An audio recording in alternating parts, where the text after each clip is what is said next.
I was a young 20-year-old model in Los Angeles, had just moved to Los Angeles here from Missouri, was attending Lincoln University, moved to Los Angeles because I got picked up as a model at a modeling management company. And basically the nutshell version is that I started attending several different events as a young model, and was invited to a event at a billionaire's home during the daytime. And a couple weeks later was contacted by his people for a modeling job and an opportunity in another country for a clothing line. And so I was this young, ambitious, excited, naive model given this opportunity to go to another country for this modeling job. Everything checked out that it would be legit. I looked online, researched everything. I was just really excited. But I was only given a one-way ticket, and that should have been a red flag for me, but I just didn't catch that at that time. And I ended up in a sex trafficking situation for about 3 weeks, where I wasn't able to leave, and so I'm here today at William Woods to share that story in its entirety. And whenever I share my story, it's very general, due to just protecting me and my family, as far as not saying locations or names or anything like that. I got out of this situation actually by convincing this billionaire's girlfriend that I would stay with them, that I would stay with her, that I just needed to go home to take care of some business. And during my stay there, I had found out, and I was told by the billionaire, that he actually purchased me as a Christmas gift for him and his girlfriend for their sexual pleasure. And so throughout the time of being there and meeting this girlfriend and all of that, I was able to convince her that I would stay with them and I would stay with her, and that's how I was able to eventually get a ticket to go home in that way. Your family was obviously very worried about you. Yeah. Did they even know it was going on when you were over there? Like, did you have contact with anybody back home? No, it was such a shameful and traumatic and shocking experience that my family had no idea. All they knew was that I was in another country for this modeling job and was really excited about it, and it was this amazing opportunity. When I came back, I didn't even share it with anybody. All of the things I experienced were so traumatizing that I couldn't even replay it in my own mind. I literally suppressed this event and erased it from my memory for about 8 to 9 years. I just started recollecting it last year, actually, and went through my healing journey for that. So what would you say your main message to get out to people tonight is? My main message is that sex trafficking exists, and it's here in the United States. And for young people to just be aware of stranger danger. It sounds so cliche, but be aware of job opportunities that seem too good to be true. Be aware of older gentlemen approaching them for relationships and trying to shower them or court them or groom them with gifts and things of that nature.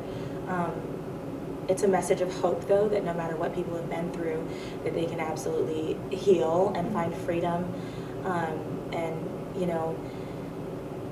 that there's really no matter, even if someone did go through this, that they can come out okay. Now, I'm living a wonderful life. I'm married to a pastor. We have a little girl. I'm pregnant with our second child, and we live our lives every day to help people, in any way that we can. And I'm totally free from the trauma and all of the things that came along with that type of an event. And so it's just really a message of hope and awareness.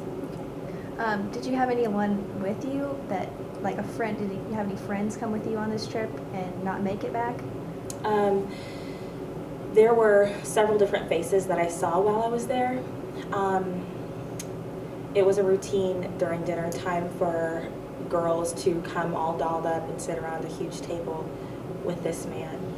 And after dinner, he would select whoever he wanted to take with him to his room. So I saw several faces. I saw several girls from that country, girls that didn't seem like they were from that country, but I definitely had the gut feeling that most of them were not there by choice.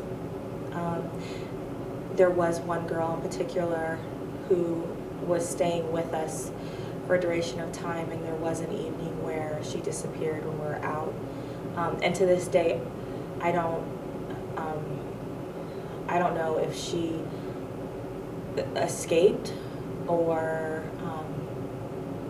if she was given to someone else or purchased or sold. I really, to this day, don't know what's happened to her. So obviously, seeing that, and that night I slept in a room with her luggage still there, and a reminder that she was gone. So. Yeah. Okay. So what advice would you have for teens and young adults on this topic? Just learn how can they learn more about this and maybe do something about it? I would definitely say that awareness and education is key.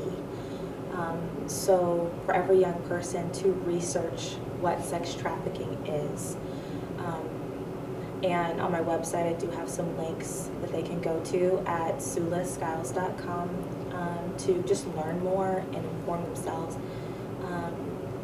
But also to get connected with local nonprofit organizations that are working in trafficking.